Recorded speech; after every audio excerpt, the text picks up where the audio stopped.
Welcome to Ink Paper Play Live. As you come on, please say hello and let me know where you're watching from. I'm in my studio in Central Alberta, Canada, and we are doing Ink Paper Play Live, which is bite-sized ideas for your crafting toolkit. So these are short little videos with techniques, different card designs, layouts. It could be just about anything. And I can hear that I am in the right place, so I am glad that I'm here. Please, again, as you come on, say hello, let me know where you're watching from. So remember, the project reveal is always at the end. And so it's a quick little technique, and then we're gonna get right into showing you the project. So welcome everybody. Let me know if you've ever tried to watercolor before and maybe have not had fabulous results. Me too. I've done that lots. And so I've figured out a way that it doesn't really matter what you do. Really, it doesn't. So I'm going to show you what you can do with the projects afterwards if you have some paper that are less than stellar. So I'm going to point you down to the desk and let's get going right away.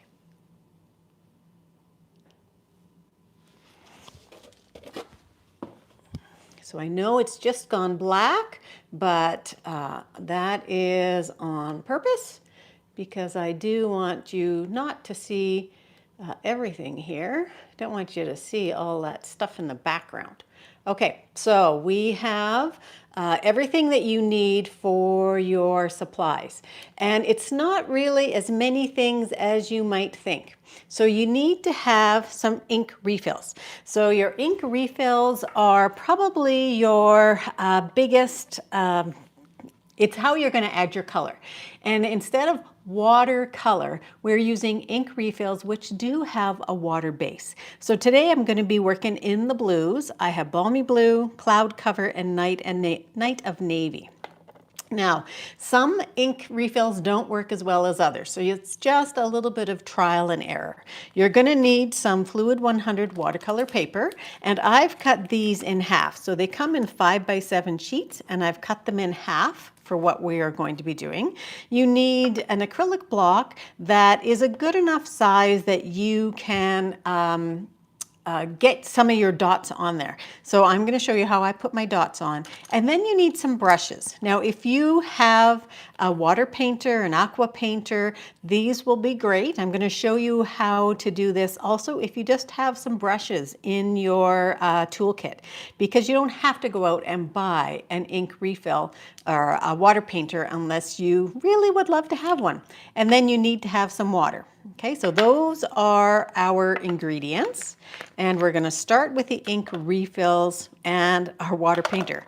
So let's grab a piece of our watercolor paper. We're going to be using balmy blue, and what I do, it's sort of hard to tell by the time you get it onto your acrylic block. So I just give myself a dot of my lightest color, which I think is my lightest color, on the top left. Then I give my next color on the top right, and I give my next color on the bottom right. Now, one thing to keep in mind, you probably don't want a huge number of colors. So if you're thinking you want to have 7 colors, don't do it. We're going to start with just one color. Okay, so one color, and it's just going to be that balmy blue. But the first thing you want to do is you want to put down some water. Now, your paper is really important. If you don't have any watercolor paper at home, this unfortunately will not give you the same results if you're using cardstock. So just know that. So I'm just going to, one thing about these water painters is you can just give yourself some dots. Now you can see I probably had blue. It's a good thing we're using blue. And you're just going to swish that around. Now, we are not worried too much about having lots of water on here. For what we're going to do, we're not worried about what are called blooms. So I'm hoping that you can see I do have a fair bit of water, and it is moving around a little bit. You could pick up some of that if you wanted, but you don't have to. I'm going to give myself some water here, just in case, but I'm going to go right into my balmy blue. So pick that up, and I'm just going to touch. And you're going to see how this immediately turns into watercolor. And where it's dry, a little bit dry already, you can see that it is drying. And where it's really wet, it's pooling. And sometimes we think that's not what we want. But that's where you're going to pull in a tissue or a Kleenex, and you're just going to take a corner and you're going to pick up some of that water, because it's a little bit too much. If we left it in there, it might not be as pretty when it's done. So you're going to do that wherever you have lots pooling around. And just pick that up. Go into a dry part of your tissue. Now, you could also go right over top, but that's going to move a lot of our blue as well. And then set it aside to dry. We'll maybe, if at the end, we'll maybe take a look at this one. Now, you can always dry it with your heat tool. And if you want, I don't tend to do that very much, but you can just put your heat tool on and give it a spritz and or a spritz or a heat, turn it on, and it will dry it. Why I don't like that is that you do sometimes get hard edges. So I can still move this around a little bit. So I'm going to go ahead and I'm going to pick up just a little bit more water. But that's it, okay? So that's just one color. So let's set that aside and let it dry. Let's do a couple colors. So I'm going to clean off my brush, and this time I'm going to use a different brush, but I want to clean this one off. I'm going to take a piece of paper towel that I have crumpled up over here and just dry that a little bit. Put my lid on while I can still find it. Put that over there. Okay, now we're going to take a different brush. So you could take this one here. Now, how many of you, I'm going to ask that question again, how many of you have ever tried something like this and not been happy with this result and said, I can't do it? Anybody? Put a comment in and let me know that. I'm going to try and get rid of this little light over here. I don't know if I can or not. Let me see if I can get rid of that, because it's a bit annoying there on the corner. So what I'm going to do is I've got a flat brush here. It's got a little bit of a diagonal turn to it. And I'm going to just do the same thing. I'm going to put it across my paper. Again, we're using Fluid 100 watercolor paper. And when you use a paintbrush like that, sometimes you don't get as much water. Maybe you can see that I don't have quite as much pooling around there. So I'm going to lift this one up with my other brush in case, and I'm going to start again with that light balmy blue, and you'll see that it probably doesn't go quite the same way. I'm going to clean that off a little bit, and I'm going to pick up some of my cloud cover. So I'm going to just touch this, and I'm not going to play with it. You really don't want to fuss too much. When you fuss is when you end up with stuff that you really don't really care for. So I'm going to clean that off, and let's just put in a touch of navy. Now our navy is really dark, okay? So it is really going to move, and it's really going to stain your paper, but it's a beautiful color. But again, you don't want to do too much. So I am barely tapping into that where it is wettest on my paper. So I'm going to clean that off. I'm going to dry it off, and then I'm going to put that away. So that is all that there is to doing this. So I'm going to let that dry as well. We'll see what that looks like, because it will change as it dries. And what I want to do is show you a piece of what do I do with them now. So here we go. We're going to take a Stamparatus, so a stamp positioner. I'm still using my Stamparatus. I have 3 stamps, and the stamps I'm using are the Delicate Pines. And so I've placed them. This is a piece that I'd already done, so it's dry, dry, dry. And I'm going to take some Versamark, and I'm going to put silver embossing powder. Now, you do want to always use your embossing buddy. So get that in there. Give your stamps some Versamark. Now, why am I using a Stamparatus? Anybody know? Why am I suggesting you want to use a stamp positioner? Well, let me know in the comments, and I will come back to it. I hope I come back to it. Sometimes I forget. And we're just going to stamp that down. Now I've placed these so my stamps are a little bit outside of that blue. Give it lots of nice pressure there. I'm not seeing anything in the chat, but maybe that's just me. I'm going to ink that up one more time because I just want that, make sure I've got ink there. This is thicker paper.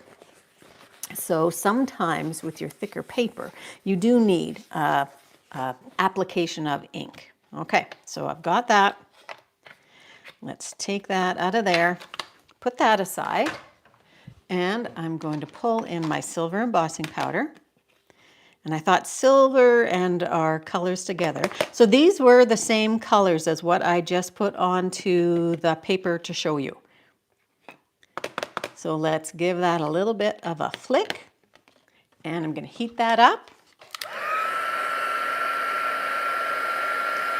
And that should just pop right out of there.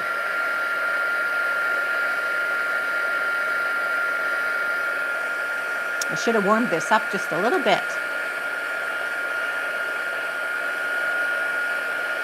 This is always the wow part, isn't it? Heat embossing really is a wow. Remember, I've got the project reveals at the end. I have 3 snowflake projects, and then I have something different too that I want to show you. Okay, so you can emboss right over top, and it's going to give you a lovely finish. You can turn that into a completed card really fast and easy. Now I'm going to do one other thing. So I have embossed already onto a plain piece. I'm glad you have your Stamparatus out, Deborah. Yes, if you have to restamp, it is perfect for that. Okay, so I'm going to go over and I'm going to give myself some water here. And I'm just going to go over where these stamps are. So it's a little bit jiggity jaggedy, which is okay. And, oh, where's my color? Here it is here. So let's put in a little bit. I'm going to water this down a little bit this time. I want just a really light kind of wash. I'm also going to water this down a little bit. So you can add a little bit of water to get a lighter wash for all of your backgrounds.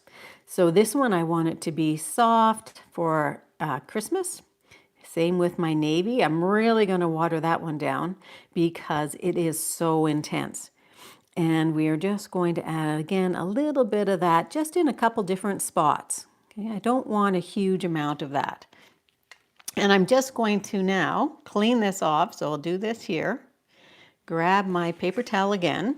So this is the benefit of having water right in the holder, is that now I can go and I can give this a little spritz if I wanted. So if you have a spritzer, you can give it a little spritz and it is going to move just a little bit more. Okay, so there's another one. We can go in, we can remove some of that water if we want. Just dab on our tissue and it's just going to bring those stamps to life. Okay, now you want to see what I did with these, because here's these ones. These ones have dried quite well. Now, one thing that happens when you have lots of water is you get these wow effects that are called blooms in watercolor. It is not the worst thing in the world at all. In fact, they're sort of fun. So let me show you some other things that I've done. Let's put these guys all aside. Here's some of the ones that I did. Okay, so I'm trying to leave a little bit of white in it. So you're never going to get the exact same thing twice. If you can, good for you, but I doubt that you can. So what if you hate them? What if you really do hate them? That's when you cut out dies. Okay, so I'm going to show you the projects now. These ones here, this is our reveal. So this is our first project. I just used Night of Navy on my watercolor paper and then did exactly what we did. We embossed over top with silver and then I cut it out and then just have a matching little die. So you can really see the sheen there on the Night of Navy. Secondly, I took my background, which was a really light background, and I cut out the snowflakes this time. So I cut them out so that they stand out against the white. And then the last one I did is I cut out all of those dies. So these are all the individual dies in that Elegant Snowflake or Delicate Pines stamp set and dies, and you can create a spectacular snowflake. So which one of those do you think you'd be able to make right now if you started playing? Which one? But don't give up yet, because I've got something else that I want to show you, because I played around a little bit. I'm going to move these guys out of the way. I played around a little bit with this friendly foliage.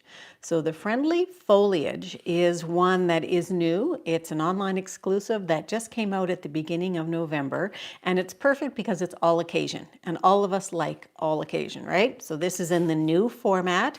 The stamps are in here, and I've got the dies in the back. But this die in particular is really cool. Let me show you what I did with those. So let's put these guys away. Here's the first one. So here's the first one, which just cut out the shape. So for this one, I actually put in a little bit of fresh freesia. So fresh freesia and the balmy blue, and I think that's blueberry bushel, actually. So there's a lot more vibrancy to that color. And then this one is the really cool die. So this die right here cuts out the inner part of that one. So you have a nice outline with your watercolor, but it cuts out. So I did this one just like I did these snowflakes, where I put my water on after I had embossed. So there's a couple other ideas for you that I hope you like. And that's it. So we have our cards done. Do not be afraid of watercolor. Give it a shot, because I think you'll be surprised at just how great it can be, and it's forgiving. I know we think we want to be a watercolor artist right from the get-go, but you don't have to be. You can wow with the cards that you create from pieces of your watercolor if it didn't turn out quite the best. So if you love these bite-sized ideas, join me every Wednesday at noon Mountain Time for Ink Paper Play Live. And remember, the project reveal is always at the end. Thanks very much for joining me. Have a great paper crafting day.